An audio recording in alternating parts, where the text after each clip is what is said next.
damos una cordial bienvenida a nuestro programa Esperanza para el Corazón. Es nuestro sincero deseo que durante los próximos minutos juntos usted pueda ser animado y equipado con las verdades de Dios para los problemas de hoy. Y ahora con nosotros nuestro maestro José Velázquez.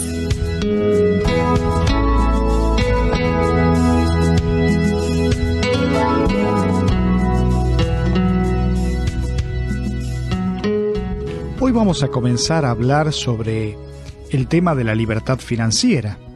En nuestro mundo globalizado pareciera ser que las deudas, las presiones económicas y los problemas financieros nos abruman y van desgastando nuestras familias y nuestras propias vidas. Debemos preguntarnos si realmente estamos bien enfocados o tenemos en esta área un desconocimiento completo de lo que Dios quiere para nuestras vidas. En este programa vamos a analizar en primer lugar distintos antecedentes históricos, enfocándonos especialmente en Babilonia, donde el dinero, las finanzas, las fianzas, la opulencia y tantas otras cosas relacionadas con esto de lo financiero tenía un gran auge. En el mundo antiguo, la ciudad de Babilonia era el equivalente de las modernas ciudades de Londres, París, Nueva York, o aún si miramos a Latinoamérica, Buenos Aires, Bogotá, Santiago. Estaba situada en el río Éufrates, como a 80 kilómetros al sur del actual Bagdad. Su solo nombre evoca imágenes de opulencia y esplendor. Los babilonios eran famosos no solo por sus artes, impresionante arquitectura, avanzada educación e ingeniería, sino por ser astutos banqueros y comerciantes astutos también. Su reputación universal sigue vigente en la actualidad, donde el nombre de Babilonia se ha convertido en un símbolo de mundanalidad, lujo y autoindulgencia. Babilonia alcanzó la cúspide de su gloria durante el reinado de Nabucodonosor II, allá por el año 605 a 562 a.C. El cautiverio babilónico se refiere a dos períodos, en el año 537 y 597 a.C., cuando Dios permitió que su amado y desobediente pueblo fuera capturado por Nabucodonosor y deportado de Palestina a Babilonia. Mientras estuvo en esa ciudad llena de idolatría, la nación de Israel se curó para siempre de su idolatría. Dice así en Daniel 1, desde el versículo 1 y 2, «En el año tercero del reinado de Joacim, rey de Judá, vino Nabucodonosor, rey de Babilonia, a Jerusalén y la sitió. Y el Señor entregó en sus manos a Joacim, rey de Judá, y parte de los utensilios de la casa de Dios, y los trajo a tierra de Sinar, a la casa de su Dios, y colocó los utensilios en la casa del tesoro de su Dios». Pero ¿cómo era un rico en Babilonia? Se cuenta una parábola babilónica que dice lo siguiente. En la antigua Babilonia vivía un hombre muy rico llamado Arcac. Era conocido por propios y por extraños por su gran riqueza y generosidad. Era tan generoso en sus obras de caridad como lo era con su familia. Aunque gastaba con toda liberalidad, su fortuna aumentaba más rápido de lo que tardaba en gastarla. Sus amigos de la infancia le preguntaban, ¿por qué eres más afortunado que nosotros? Te has convertido en el hombre más rico de Babilonia, mientras nosotros luchamos por sobrevivir. ¿Cómo es que puedes vestir las togas más finas y disfrutar de las comidas más exóticas si no trabajas más duro ni más fielmente que nosotros? El hombre dijo, si soy más afortunado que la mayoría es porque he descubierto el secreto del contentamiento y del dominio en el asunto de las finanzas. Los gastadores desenfrenados, que con celeridad disipan todo lo que reciben, están consumidos por un insaciable apetito de tener más de lo que pueden comprar. Vivir bajo el constante peso de las deudas que tienen con los prestamistas, con las que alimentan sus insatisfechos deseos y caprichos. Por eso es verdad lo que dice Eclesiastés 5:10, el que ama el dinero no se saciará de dinero, y el que ama el mucho tener no sacará fruto. También esto es vanidad. Y esto nos lleva a una gran verdad. Hasta que usted acepte que el dinero no es de usted, sino de Dios, sus finanzas siempre serán una causa constante de descontento. Nuestro Padre Celestial posee todas las cosas y aún así nos afanamos y asustamos porque no tenemos lo suficiente. trabajamos y tramamos y manipulamos para obtener más. Después nos preocupamos y agonizamos para no perder lo que tenemos. La libertad de toda esa preocupación con el dinero es lo que llamamos esclavitud financiera, es algo más que solo ser buenos mayordomos de los recursos que Dios nos da.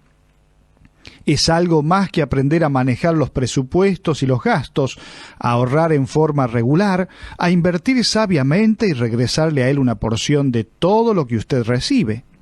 Es algo más que tener suficiente dinero para llevar un estilo de vida próspero. En asuntos de dinero, el contentamiento es un asunto del corazón. Sí, le repito, el contentamiento es un asunto del corazón. Por eso, Hebreos expresa: sean vuestras costumbres sin avaricia, contentos con lo que tenéis ahora, porque Él dijo: no te desampararé ni te dejaré. La gloria de Babilonia ya ha pasado, pero ha llegado hasta nosotros las evidencias de sus riquezas.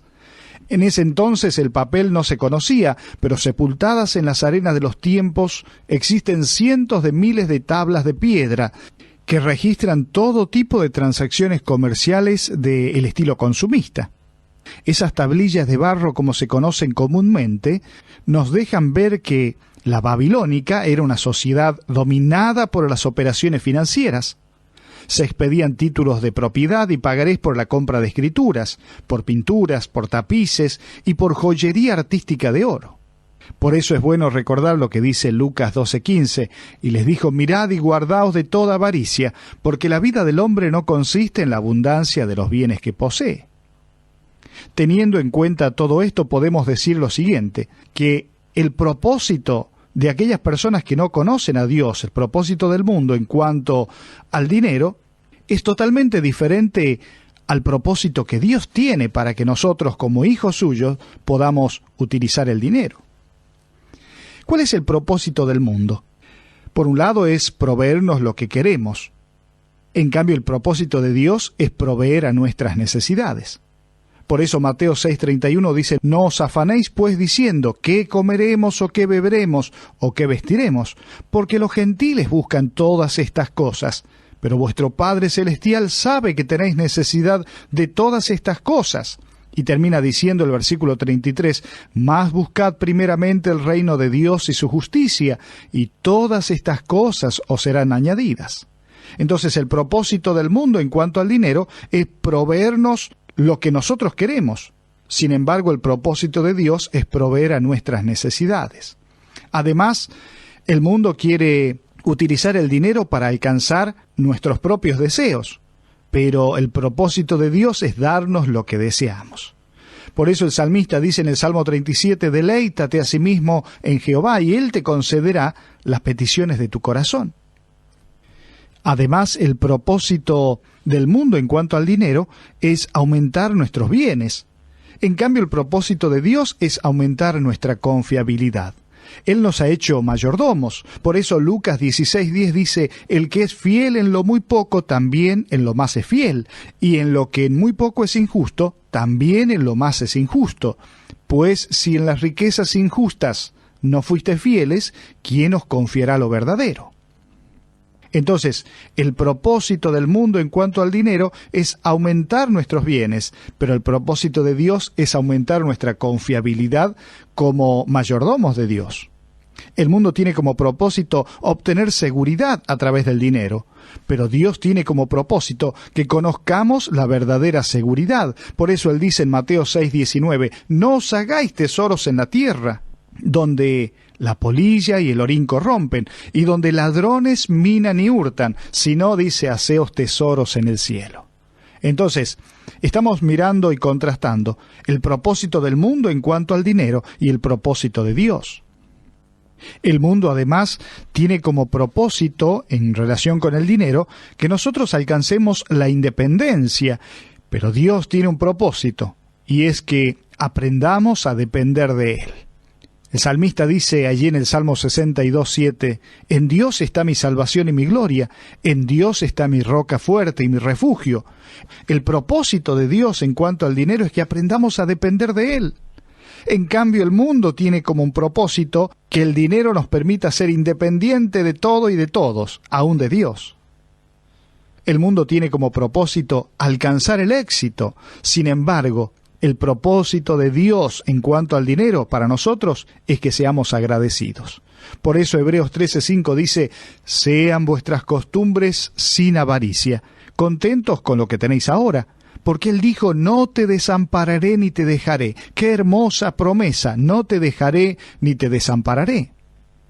Además, el propósito del mundo en cuanto al dinero es que podamos obtener poder personal. En cambio, Dios tiene otro propósito, es que aprendamos a demostrar el poder de Dios. Por eso, cuando las personas obtienen riquezas materiales y tienen la mentalidad del mundo, el dinero les hace pensar que tienen mucho poder.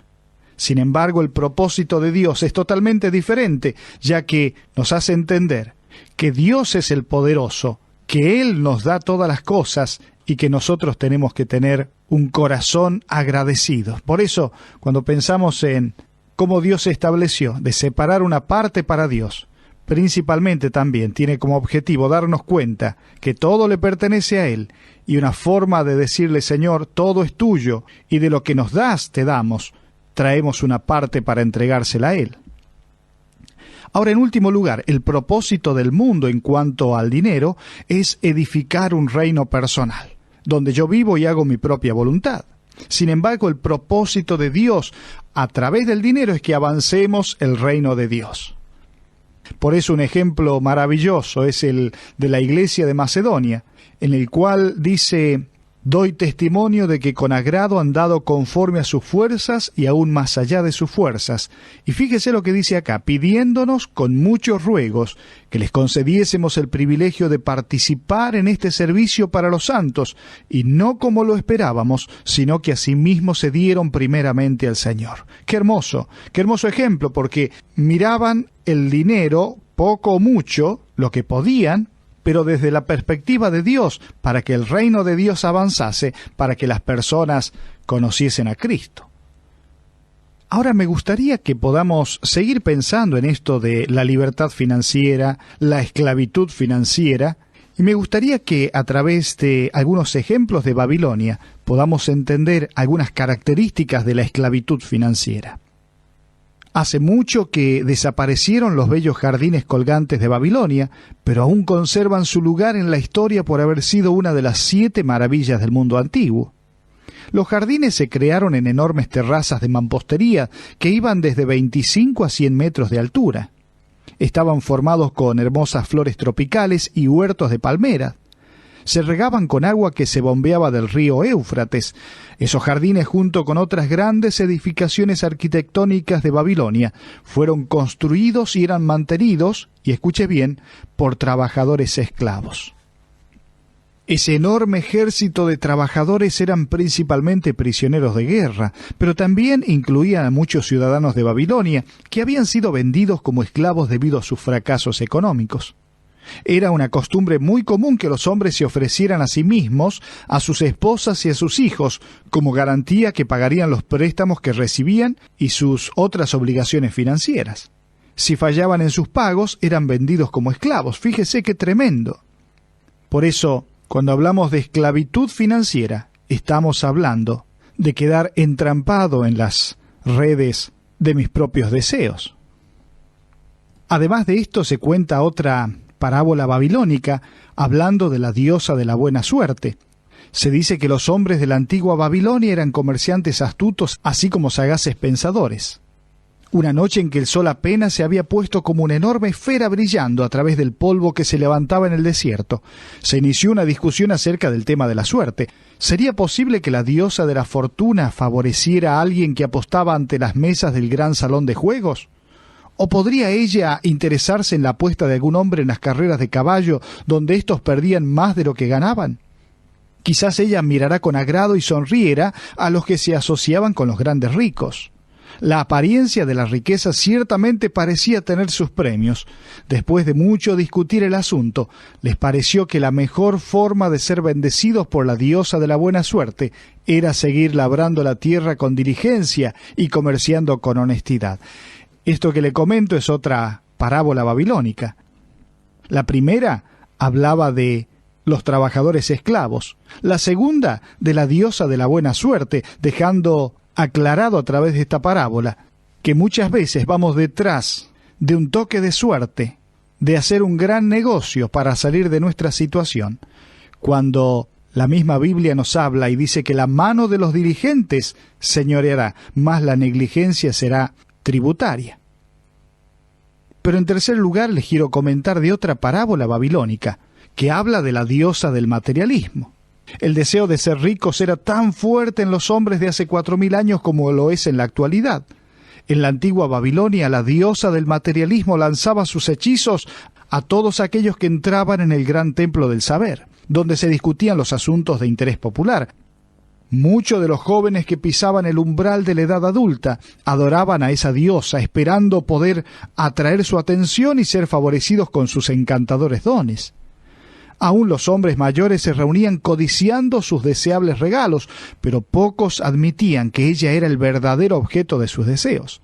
Y los que decían que ella no les interesaba solo se engañaban a sí mismos, porque su belleza era adorada en el mercado y tanto jóvenes como viejos le presentaban sus ofrendas en secreto.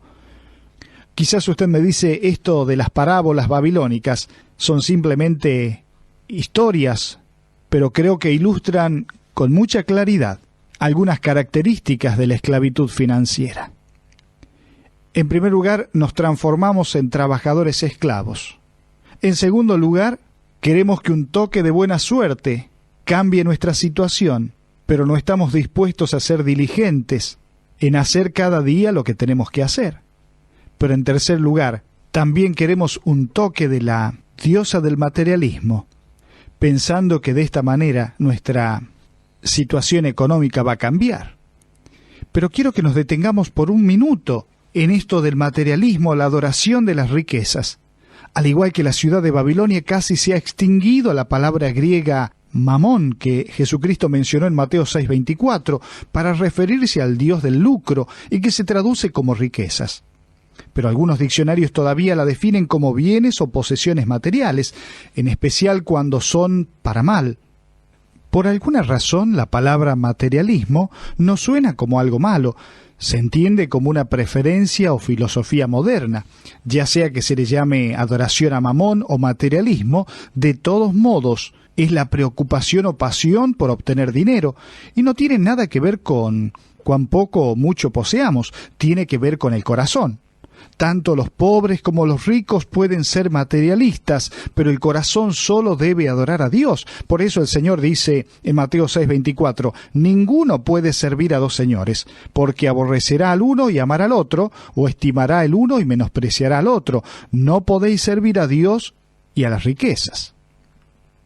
El materialismo es más que el deseo de obtener ganancias materiales, puesto que Dios nos hizo con 3 necesidades básicas de amor, de significación y de seguridad.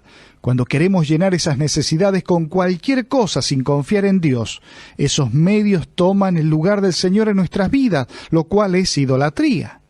El materialismo es poner nuestra confianza en las riquezas para que ellas llenen nuestras necesidades internas de significación y de seguridad. Cuando las riquezas no se obtienen o no satisfacen, existe un descontento subyacente, sin importar cuáles sean nuestras circunstancias. Eclesiastés 5:10, allí un hombre sabio, pero que miraba las cosas por debajo del sol. Aún en medio de esa situación, él llega a decir, el que ama el dinero no se saciará de dinero, y el que ama el mucho tener no sacará fruto. También esto es vanidad. Los hombres tienden a considerar que su identidad radica en su trabajo, en sus ambiciones materiales.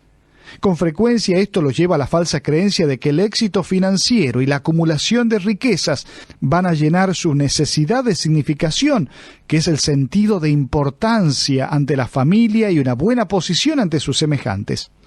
Generalmente la necesidad de seguridad es más fuerte en la mujer, haciendo que muchas pongan su esperanza en la falsa seguridad que proporcionan los bienes materiales. Si es casada, la mujer a menudo encuentra su valor personal y estima en el éxito financiero de su marido. Le hago algunas preguntas. ¿Es posible vivir en Babilonia sin gastar todo lo que gana? ¿Qué le quedó de sus ganancias del mes pasado, del año pasado? ¿Todo lo que gana va a engrosar los bolsillos de otros? ¿No es justo que parte de lo que gana sea para que usted lo guarde? Resista el impulso de aplacar sus deseos y dígase a usted mismo, cuando menos la 10ª parte de todo lo que gano lo regresaré a Dios y otro 10% lo guardaré para mí. Se cuenta la parábola babilónica de la cura para un bolsillo vacío. Y dice así: no compres más del modisto ni del zapatero de lo que puedes permitirte. Los centavos que guardes se convertirán en un árbol de riqueza financiera que crecerá con el tiempo. Y cuanto más riegues y alimentes ese árbol, con tus ahorros, tus inversiones sabias, confiando en Dios y dando generosamente a otros, más pronto tu bolsillo tendrá el sonido del oro y de la plata. Por eso, creo que es bueno evaluar nuestro propio corazón y darnos cuenta si es un corazón que adora el materialismo. ¿Cómo es un corazón que adora el materialismo? Es un corazón orgulloso, es un corazón codicioso, es un corazón impaciente, un corazón egoísta, es un corazón perezoso, es un corazón avaro y un corazón incrédulo, es un corazón necio, un corazón desagradecido, un corazón que no da con alegría. Todos estos puntos importantes para entender tienen un respaldo bíblico, pero creo que enunciarlo simplemente es muy importante para darnos cuenta cómo es nuestro corazón. Si nuestro corazón es un corazón materialista, quiero decirle que vamos a tener serios problemas, no solamente en nuestra vida, en nuestra familia, sino principalmente con Dios. Por eso, en estos minutos que faltan, me gustaría hablarle a usted de una historia bíblica allí en Lucas 12:13 en adelante, que habla del rico insensato, ¿se acuerda? Dice allí que un hombre salió de la multitud que seguía a Jesús y le dijo uno de la multitud: Maestro, di a mi hermano que parta conmigo la herencia. Según la ley judía, el hermano mayor era el responsable de administrar los recursos de la familia. El Señor no quiso intervenir en discusiones de herencias familiares, pero sí habló del meollo del asunto, advirtiendo a la multitud contra la avaricia y la codicia, lo cual me habla de ese deseo insaciable de obtener riquezas o ganancias. A continuación el Señor les refirió una parábola diciendo: la heredad de un hombre rico había producido mucho, y pensaba dentro de sí diciendo: ¿qué haré porque no tengo dónde guardar mis frutos? Y dijo: esto haré: derribaré mis graneros y los edificaré mayores, y allí guardaré todos mis frutos y mis bienes. El alma del rico se puso contento debido a su falsa seguridad. Pero Jesús continuó diciendo: pero Dios le dijo: necio, esta noche vienen a pedir tu alma, y lo que has provisto, ¿de quién será? Jesucristo nos advirtió contra el deseo inmoderado de buscar la seguridad material en vez de invertir en el reino de Dios. Yo no sé cómo es su corazón, si tiene un corazón materialista, si tiene un corazón carente de contentamiento, o si directamente tiene el corazón de este rico insensato, pensando que iba a vivir para siempre y que era señor y dueño de su propio camino y que podría seguir derribando graneros, llenando graneros, teniendo mayores riquezas. Sin embargo, nunca se dio cuenta que él no era el dueño de su vida, que su vida era pasajera. Y a veces uno puede ver personas completamente abocados a hacer dinero para dar seguridad a su propia vida y a sus familiares, y descuidan las cosas importantes, las cosas perdurables, las cosas eternas. Y aun por más que haya atesorado grandes riquezas, no significa que sus hijos, sus nietos, las generaciones venideras, vayan a hacer buenas inversiones. Quizás derrochen todo lo que ha sido el esfuerzo suyo. Quiero decirle una gran verdad: no tenga una actitud necia delante de las cosas materiales y de la vida. Usted necesita ser, en primer lugar, rico para con Dios. ¿Y esto qué significa? Significa que necesita darse cuenta que usted y yo estamos de paso sobre esta tierra, que nuestra vida puede prolongarse 70, 80 años y quizás un poco más, pero luego partimos. y nada de lo que hayamos construido materialmente podemos llevarnos. Por eso la historia del rico insensato nos lleva a reflexionar, y quiero animarle a usted, hablando sobre el tema de la esclavitud financiera, la libertad financiera, el uso de los recursos. En esta oportunidad, ¿por qué no toma buenas decisiones? ¿Por qué no se da cuenta de que necesita tener un corazón correcto, un corazón cambiado, no un corazón materialista, sino un corazón cambiado por Jesucristo, en el cual usted se dé cuenta que su principal necesidad es tener una relación personal con Él, es la limpieza de sus pecados, de tal manera que Cristo pueda vivir en su corazón, y que todo lo que usted vaya a construir después, y aún los negocios, los emprendimientos, las riquezas que pueda tener sobre esta tierra, lo pueda hacer, pero con una perspectiva divina y no una perspectiva humana.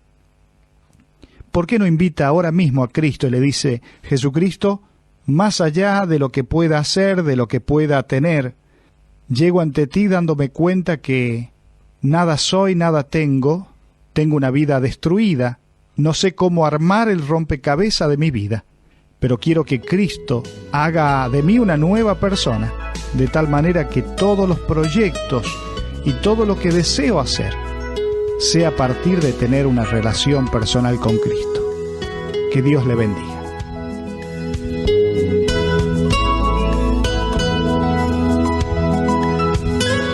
Ha sido un placer para nosotros haber compartido con usted estos minutos juntos alrededor de la palabra de Dios. Todo el material que usted escuchó hoy está a su disposición.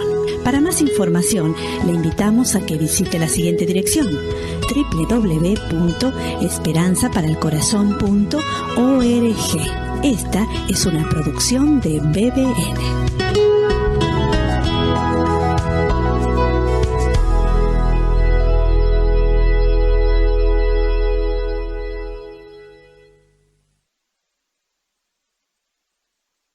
BBN, Red de Radiodifusión Bíblica, es el nombre de nuestro grupo en Facebook. Anímese y forme parte de nuestros seguidores en esta red social.